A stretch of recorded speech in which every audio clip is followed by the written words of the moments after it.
If I could give a single command to the entire world, I would say, be curious. My parents came to this country without knowing anyone here and without any promise of a secure income.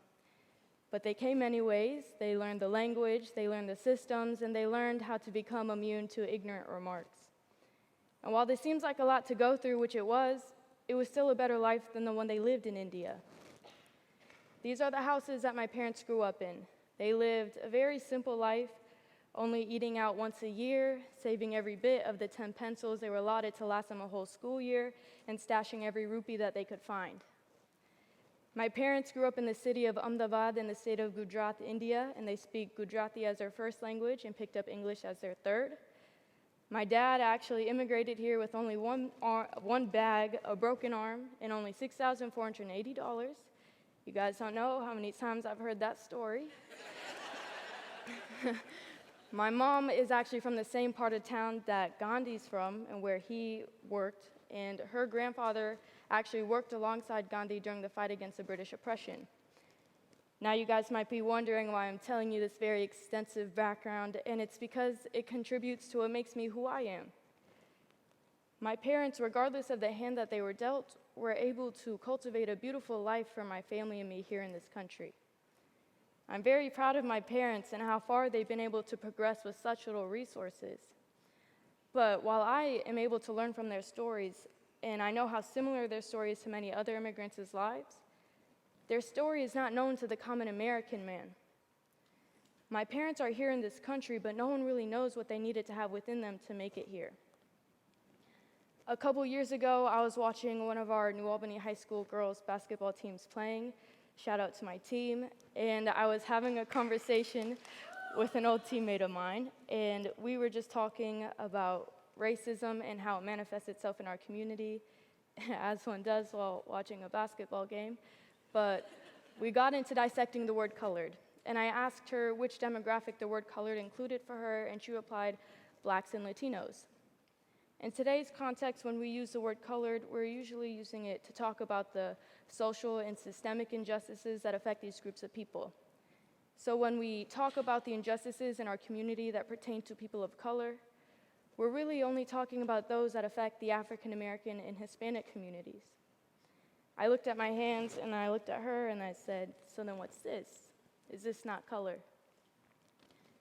I've been given a very unique position in society today as I am a first-generation American. I'm a first-generation Indian American, and with that is a huge blessing because I'm able to learn from two worlds at the same time. But it did cause me to struggle with solidifying my identity growing up. Growing up, it felt that I wasn't being seen for my full self, that people were seeing right through me and not really recognizing the entirety of my character. It felt that my people's history, culture, and struggles in America were not just sometimes made fun of, but just straight out neglected. My peers simply did not know about my history. So I was allured to believe that since no one else around me, no peers or adults, seemed to be able to recognize the alienation that I was feeling as a child, then that those feelings must not be true, that I was being irrational, that I was the only first-generation American who felt trapped, the only one living in a constant internal struggle which made me pick between two halves of myself to show. I used to fear ostracizing looks in public, so I bit the mother tongue, hoping no one could hear me speak Gujarati, but now it seemed to have suppressed it so deep that it's not coming back to me. I was strangled by two ropes, one pulling me to the east, one pulling me to the west. I tried to bridge those two worlds together, showing people bits of my culture, but they made it apparent that they didn't want to see the rest. I bent at the waist, got on my knees, looked up and asked God, why couldn't you make me like everyone else? Because right now there doesn't seem to be a place where I could truly be myself. I thought that conforming would be more comfortable than being a unique entity, so I swallowed my own voice, hoping no one could see my complexities. I was ashamed of myself. I was ashamed of the skin that I was in. I was uncomfortable with who I was. And looking back on it, it's disheartening that I would ever want to wash away the magic that I now know being Indian instills in me. But I used to believe otherwise, and I believed otherwise because of the lack of representation of my community and my environment. And it was not a physical representation that was lacking, it was a conceptual representation that was not there. My people were just not talked about.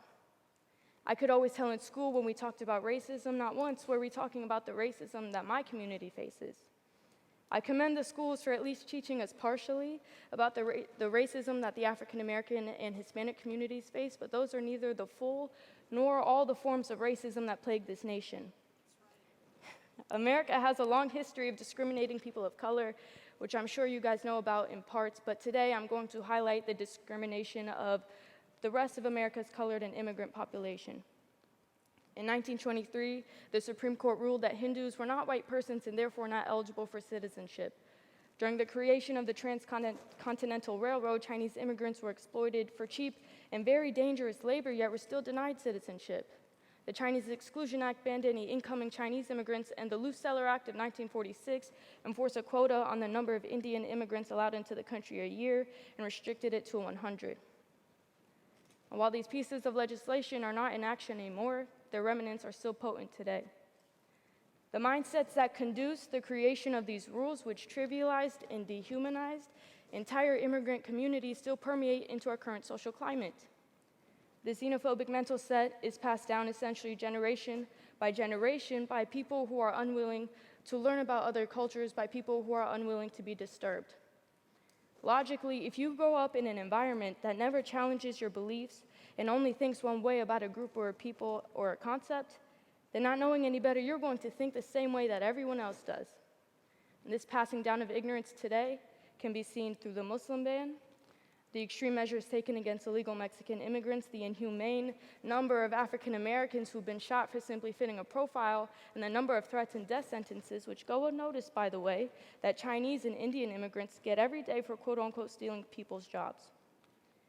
And I'm fortunate enough to say that I haven't experienced racism in a grave dosage, but there is one experience that sticks out to me in particular, not necessarily because it was the most grueling, but because it had the best lesson. My family and I were traveling back from a vacation in Puerto Rico, and we had a layover at an airport in Pennsylvania, and our connecting flight got canceled because there's this massive storm. So all of the flights from the airport were canceled. The lines were long. It was very crowded, and it was 2:30 in the morning to make things better. And my family was standing, and my parents, figuring out the logistics. I wasn't really paying attention to that, but rather I was looking behind them, and I could see this elderly Caucasian man in the distance, and he was wearing a bright fluorescent neon green jumpsuit. Couldn't miss him. And he was making his way through the crowd. And once he got near my family, he gave my dad a little shove and said, "Move." And my dad wasn't having it at this point, so he said, "Don't talk to me like that." And the man in the green stopped, turned around, and said, "I can talk to you any way I want. I own this country. I will bury you if I need to." And in this instance, I was infuriated for clear reasons, but eventually I just became confused. I was confused not because I was surprised that this man could say what he was saying, but because my parents weren't saying anything back.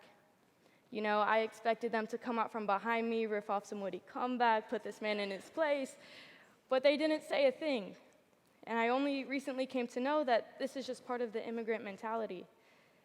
The immigrant mentality maneuvers in the sense that if I'm not being attacked, I'm okay if I'm ridiculed just because of my clothes, accent, or simply just what I look like. If I'm not welcomed with open arms and a big hug, that's okay. I'm fine with being benignly ignored, because that's better than being murdered and mass incarcerated like my African American brothers and sisters in this country today. And I'm here to tell you that that's not okay. I've seen my parents and people in a similar position as them being battered by injustices, racism, neglect, and disrespect. But the thing with immigrants is, despite all of this, they just keep on going. They're one of the grittiest groups of people alive. But they don't really want to rock the boat. They can't tell that guy at the airport that he actually doesn't own this country because his ancestors stole it from someone else. They can't tell the people making fun of their accents that they're trying so hard to hide it, and they can't yell their cries to the world and tell people to just look at them as an individual who deserves the right to not feel so alienated in a country that they've worked so hard not only to get into, but also to progress. The oppression of all types of immigrants has gone unnoticed because they're primarily trying to survive in America and make it so that they can provide a better life for their children. And my family's experience with racism in this country is nowhere near as severe as what many others, or I know even many of you here today, have experienced. But if I'm going through such a small part of the injustice, and I can feel how distasteful it is, then I know something needs to be done for those who are getting it worse. Highlighting the oppression of certain immigrant communities is in no way trying to trivialize the oppression of the African American and Hispanic communities. It's just to say that the conversation of racism in this country needs to represent its people. The conversation of racism needs to show all of the country's intersectionalities because we literally represent the whole world. The conversation of racism needs to show all of the African, African American, Hispanic, Native American, South American, Middle Eastern, European, Asian, Indian, and all the other global citizens whose stories are being excluded. The conversation of racism is not just black and white, it's a whole spectrum, and we need to talk about all the colors if we want to tackle it in the right way. As a country, we have a tendency now to feel satisfied by finally noticing the marginalized groups of people. It feels we've made progress. And pragmatically, what this looks like is including people in your group to fill a diversity standard, gleaning from them what you want, and neglecting the part that's foreign to you. If we really want to reap the true benefits of diversity, then we must see each other's full selves and not just see it, but celebrate it. When you don't see my color, or you don't include my people in your terms of colored, you don't see what I represent, what struggles my community has gone through, and what you can learn from my stories. You don't get to learn why my parents are the living legends that they are, or why I have a sense of pride. There you go. Or why I have a sense of pride in the fact that my ancestors were human rights warriors. So this is why I implore you to habitualize the curiosity in yourself. Be curious to learn about the person sitting across from you. Ask them about what their food is like, what language they speak at home, what music they listen to, what holidays they celebrate, how they celebrate, and what they've been through.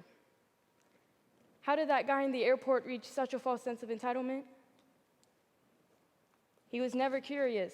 He never learned what made others who didn't look like him so great. If you are curious, you will find yourself not only to be more empathetic, but you'll also simply be smarter. With the knowledge you gain from each interaction and altercation you have with another person, you will expedite your own personal progress. I had a professor at a business camp I went to last summer at Columbia University, and we called him Mr. Jack, and his main mantra was this: if you want to have a successful business, you must solve a pre-existing problem that affects a multitude of people. So how do we do that? How do we find a good enough problem? You become aware of your surroundings. You become aware of your geographical location, your economy, and the people around you. If we really want to make America great, which I believe we've never been before, then we must be curious about one another.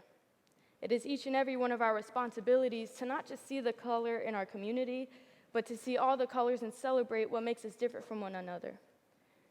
This country is so great, and foundationally, it's one of the best in the world because we're composed of all walks of life, but we can never fulfill our own potential if we're unwilling to value the uniqueness of all these different communities.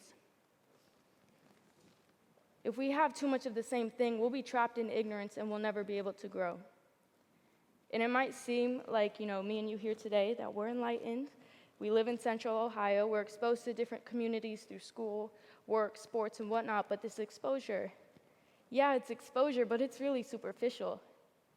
No one is ever fully knowledgeable about a group or a concept because there's always something new to be learned, so why are we oppressing ourselves by denying ourselves the opportunity to learn from one another? With the knowledge you gain from being curious, you will dissolve your fears of people who are different than you. You'll compose beautiful relationships within your community, and you will engender in your soul a feeling of genuine compassion and love for all walks of life. It's okay to be ignorant, but we need to ask questions. Be fearless, be comfortable with being uncomfortable, try new things, but please always be curious. Thank you.